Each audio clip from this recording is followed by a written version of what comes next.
Elden Ring offers some amazing open world exploration, however, I find myself enjoying the dungeons so much more. Most of these dungeons offer at least one great piece of loot and a boss fight at the end. But the dungeon we are going to look at today offers 12 chests and 2 boss fights. So let's go explore Sage's Cave. This cave is found at the Altus Plateau. The easiest way to find it is head northwest from the abandoned coffin site of Grace. You will find yourself in shallow water. Just go past all the poison flower enemies and you will find the entrance in the side of the cliff. Before we hop into some of the lore and general information about the Sage's Cave, I'm going to give you a quick walkthrough of the cave itself and what you can find in each of the 12 chests. The first thing to note is that this cave has illusion walls. They can be hit or rolled through to break the illusion. You can also buy the Sentry's Torch from the Hermit Merchant to break the illusion automatically. We will look into this torch more in the lore section of this video. To start our exploration, there is an illusion wall soon after the site of Grace. After passing this first wall, we will come across a waterfall that has a skeleton enemy roaming. Turn right at the waterfall and there will be another illusion wall. After passing this one, you will find 2 chests on the right side of the path. These chests contain a lost ash of war and some rejuvenating blouses. Collect these items, then drop down the small waterfall, and to the left will be another illusion wall. Past this wall you will find some more skeletons and 4 more chests. In these chests there are silver pickled foul foot, black hood, candle tree wooden shield, and an ascent respectively.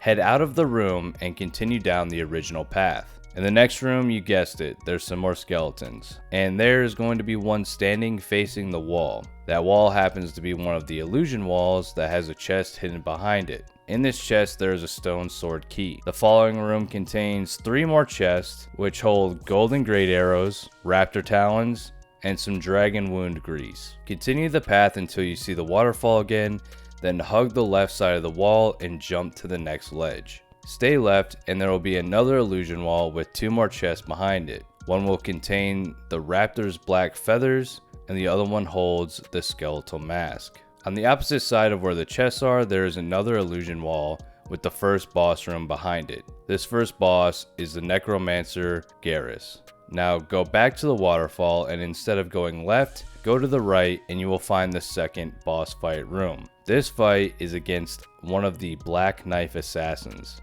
So that's the Sage's Cave in its entirety.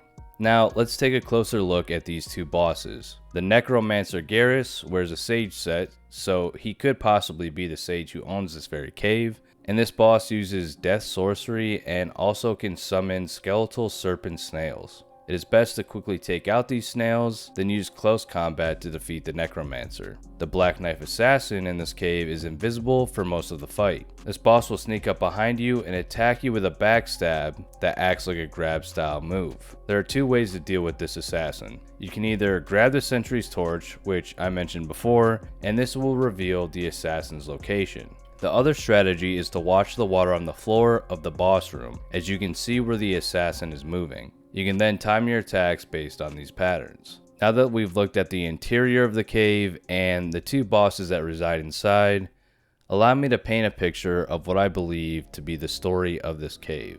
The Necromancer is the sage that owns this cave. With his many treasures hidden inside here, he practices his death sorcery. This magic is what he uses to keep out unwanted intruders and bandits. Some of these bandits managed to get into various steps of the cave, but they were turned into the undead skeletons we encounter. Their punishment for attempting thievery is to forever guard the treasure they once tried to steal. One of these undead seemed to be tormented by his past greed as he stares at a wall that conceals the treasure he once longed for. As for the Black Knife Assassin, I believe they were tasked with protecting the Necromancer using their own cloaking art to create the various illusion walls that we tarnished encounter. To back up my theory on why this is the assassin's doing, let's look a little closer at the Sentry's Torch. This torch was created and given to protectors of the Erd Tree. The flame is blessed with an incantation that allows you to see cloaked Black Knife Assassins. This would ensure that the Night of the Black Knives would never happen again. The only illusion walls that this torch can make disappear are the ones inside of Sage's Cave and no other. If the torch was made to reveal Black Knife cloaking, then surely it would also work on anything that this type of cloaking was trying to hide, such as a treasure in this cave. Why do the Black Knives want to help the Necromancer? My only guess is that in return, he will teach them the dark art of death sorcery. What do you think about Sage's Cave? Let me know in the comments and feel free to add anything I might have missed or gotten wrong. If you want more videos about dungeon locations in Elden Ring, do me a favor and hit the like button as it helps out the channel. And if you are new, consider subscribing. My current sub goal is 500 subscribers so that I can get the community tab and keep you all up to date more often and interact with you way more. Well, until next time, have a great one and keep gaming.